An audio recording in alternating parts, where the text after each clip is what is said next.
Excited to hear from you. Many thanks, Verena. Many thanks for the invitation. Can you confirm that you can see my screen, my slides?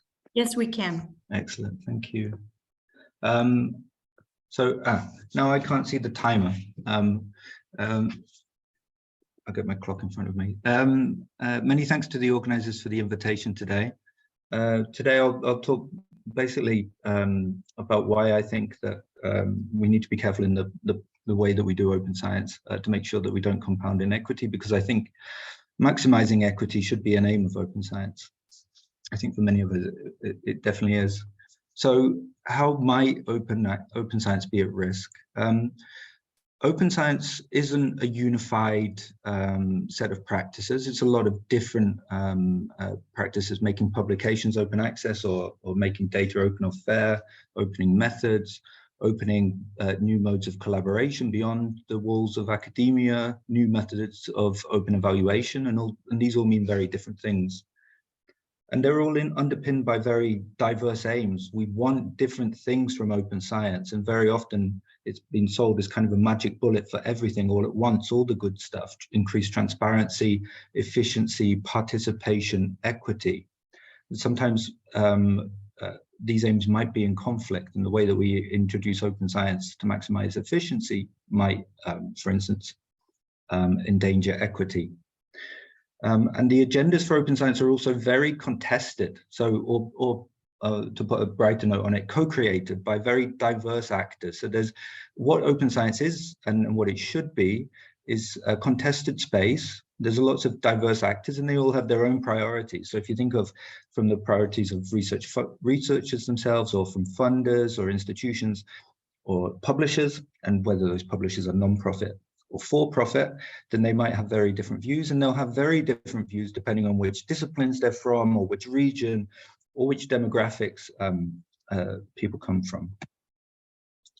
Then at the same time, open science isn't free. Open science needs resources, and in terms of this triangle model from Brian Nosek, it needs infrastructures and skills and communities to be built, and incentives to be put in place, and policies to help govern those things. And all these things take money, political will. Access to resources isn't equally distributed. The world isn't fair. We want it to be better, of course, and we hope that, or at least I really hope that open science contributes to this. But academia is structurally unequal between the global north and the global south. There's a real core periphery logic in place between richer institutions and poor institutions. Money tends to get funneled to the more prestigious ones. There are inequalities in terms of regions. And there's also a mechanism across academia. Robert Merton called it the Matthew effect, which is basically the idea that the rich get richer. If you've got money, you make money. And this dynamic of cumulative advantage has been shown to be at work in kind of, if you win prizes very early in your career, or you win projects, then everything else being equal, you will be much more successful as you go on. It's at the level of citations, at the level of journals. This also applies to gender. It's called the Matilda effect, and race, the African Eve effect. So this mechanism of cumulative advantage is rife throughout academia. And if you think about the way that academia is an attention economy, the attention can't be everywhere all the time, and we have to make decisions on who gets the attention. And the bigger voices, of course, tend to attract the bigger crowds. But our question then, in the project what Charles described today, is whether these logics of cumulative advantage specifically apply to open science. And if so, this would be very bad. Well, this isn't a question then, but if so, this would be very bad, because I believe that equity is a very key aim of open science. It was already there in the Budapest Open Access Declaration, the idea of uniting rich and poor in a common conversation, the idea of democratizing science, and enabling equal participation in knowledge creation. So project, which I'll talk about today, was called On Merit. It ran for 2.5 years, finished earlier this year. We were using sociological, bibliometric, and computational approaches. We came from 5 institutions, and the aims were to examine issues of equity in open science, including at the interfaces of industry and policy, and make sure that open science contributes to a more equitable scientific system. One major line of inquiry was whether the article processing charge model of funding open access publishing might be having adverse effects for kind of who publishes where. So in open access, we wanted to abolish a barrier to readership. But one way of doing that was to put another barrier at the other end of the publication pipeline, which was a barrier to authorship. If you want to publish open access in certain journals, you need to pay. And increasingly, you have to pay a lot of money. So it's up to 10,000 with some of the nature journals now, for instance. But we're seeing inflation across APCs. And these facts seem to be having effects of stratification in terms of who publishes where. So authors from higher ranked institutions publish APC OA more, pay higher APCs. Publishing OA with APCs is more likely for authors who are male, who are from prestigious institutions with previous federal funding. And OA involving APCs is associated with lower geographic diversity of authors. This is from previous research. So this is a new preprint, which I've just published along with Thomas Klebel, who was the project manager on Merit. And here we further investigated this relationship between proxies of institutional resourcing and average APCs globally, and looked especially for differences between fields and countries. And so we found a very, very strong association between institutional resources and average APCs. This was equally strong whether we're talking about the first or the last authors. And the effect remains even when controlling for possible confounding factors like the country or the field. So APCs really are forming a barrier to authorship. And this is harmful for equity because who is able to publish in the more prestigious outlets? There are Matthew effects involved with publishing in certain journals. That's why we want to get there. So the APC model is kind of having a negative effect on equity. But APCs really aren't the only issue. And here I highlight the scoping review, which we did, which was a synthesis of results from 268 other studies. Some of the issues, many of the issues have already been discussed, especially in the keynote by Professor Abdurrahman. So the cost of participation in taking part in open science, the cumulative nature of data inequalities, just making data open isn't enough to enable data reuse. For example, you need the infrastructures and so on. There's platform logic of open science, lack of reward structures. In order to kind of suggest ways to rectify this, we created the On Merit recommendations. We co-created them with funders, institutions, and researchers. We looked especially at 4 distinct issues: resource intensity of open research, article processing charges, social inclusion in research and policy making, and reform. And we came up with solutions which really center on global dialogue, responsible policies, shared open infrastructures, partnership, and changing research cultures. The link is here. I can't see if I've run out of time, so tell me if I have. But just before I finish, I want to tell you, so that was the last big adventure, the On Merit project, where I was principal investigator, and this is the new one. So in January 23, I'll be project coordinator, principal investigator of the Tier 2 project. And this is to improve the reproducibility of research. And here it kind of links to our merit themes because we really center the idea of epistemic diversity. That is that the meanings and implications of reproducibility differ greatly across the spectrum of kinds of research. We want to investigate these with co-creative approaches and create new tools and evaluate them. And so if you want to, if you're interested in kind of collaborating in this, we'd really like you to get in touch. with that, I am done. Thank you. Thank you so much, Tony. You have 10 seconds left, so I think your timing is actually perfect. Okay, very great. Okay. So yeah, I think we'll keep the questions for after Damien's talk. And yeah, thank you so much for now.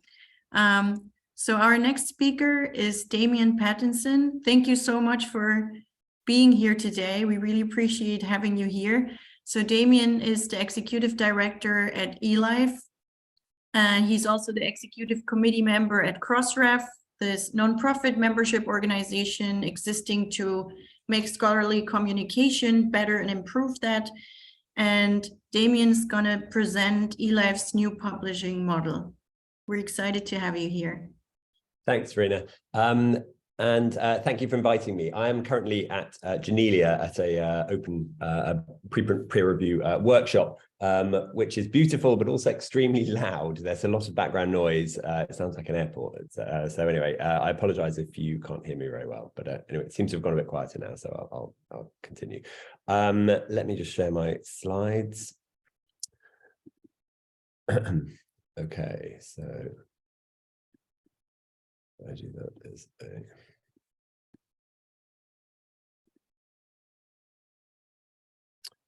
Okay, so I'm going to talk about ELife's new publishing model.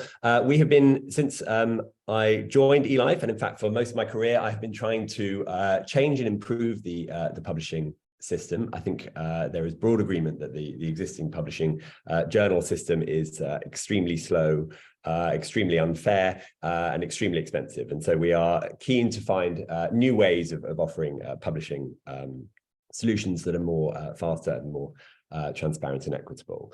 So the big exciting development in the past few years has been the rise of preprints in the biomedical sciences. Now, preprints have been around, obviously, since the birth of the internet in the physical sciences, but really have taken a while to take off in the biomedical sciences. But you can see that over the past few years, they have really started to do so. And the pandemic was a great indicator of the need for fast sharing of research, and it served to dramatically grow the growth of the preprint servers, and also of the kind of interest and understanding of the need for preprint servers in the biomedical sciences. But of course, they shouldn't be limited to outbreaks. Of course, the usefulness is demonstrated clearly when there is a large outbreak, but I think any scientific discovery should also be shared in the same kind of speed that it was during the pandemic, and that's our goal. So preprints have come along at what we feel is the right time, and they do offer incredible opportunities for opening up the research literature. They're of course fully open. Almost all preprint servers offer a full open license, and so are available for anyone to read. They're immediate, as in the author shares the point at which they are shared online, and they have control of that process. And so rather than being at the whim of an editor or a reviewer, you are able to share your research when you want to. And that is obviously extremely important advance in how we share our work. However, they're not trustworthy. We don't know what kind of review they've had. We don't know what kind of vetting process they've gone through, and what kind of QC has occurred. So there is trust elements that need addressing, and also they're not curated. They are a bit of a fire hose. Anyone who regularly reads bioRxiv knows how many papers they publish every day. It is hard to get a handle on, and it is hard to know what you should be spending your time reading. So that's where we think the opportunity lies in the future of research publishing. I will quickly give this example with apologies to Veronique. Here is a paper that was published as a preprint, and then later published in the journal PLOS Comp Bio.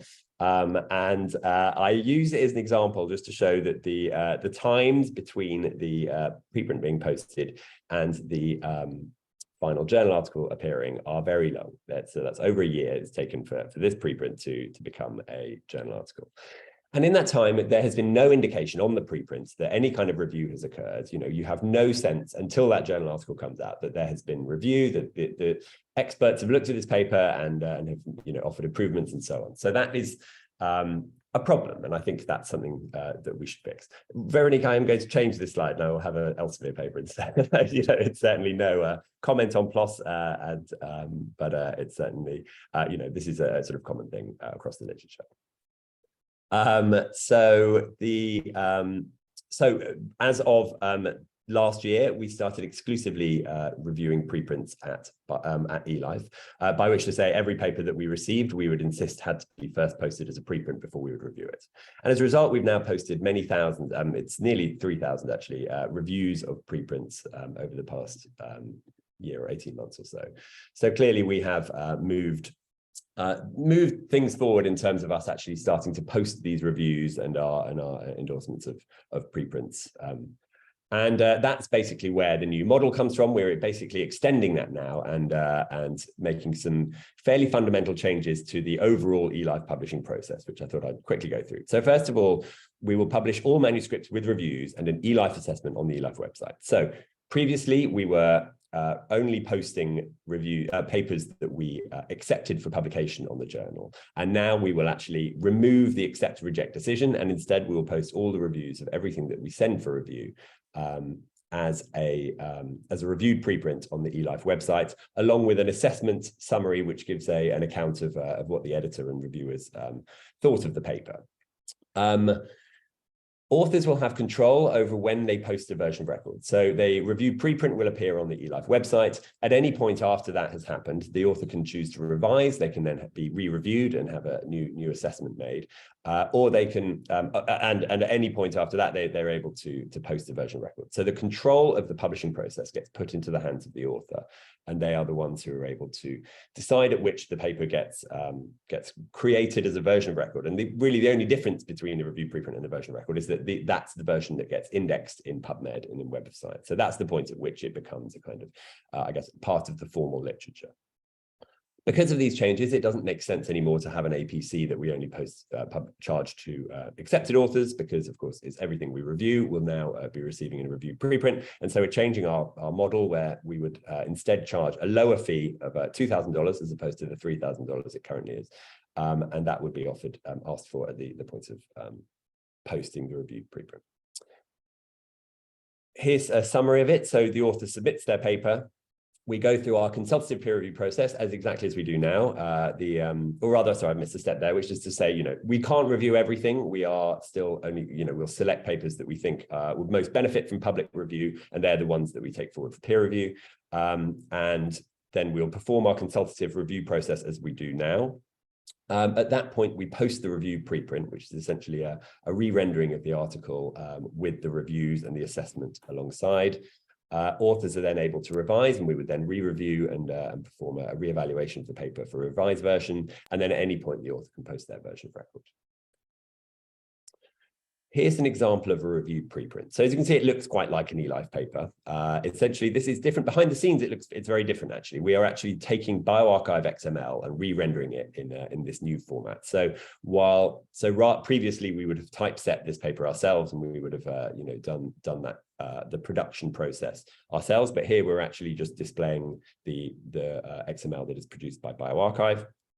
But we've included both these peer reviews, which you can immediately access through these tabs, and also this assessment. And the assessment is the thing that I wanted to focus on, because this really is the thing that we are replacing the notion of getting published in ELife with. And instead of saying, I got into ELife, instead you would now say, my paper in ELife was deemed to be, a landmark finding with exceptional methodology.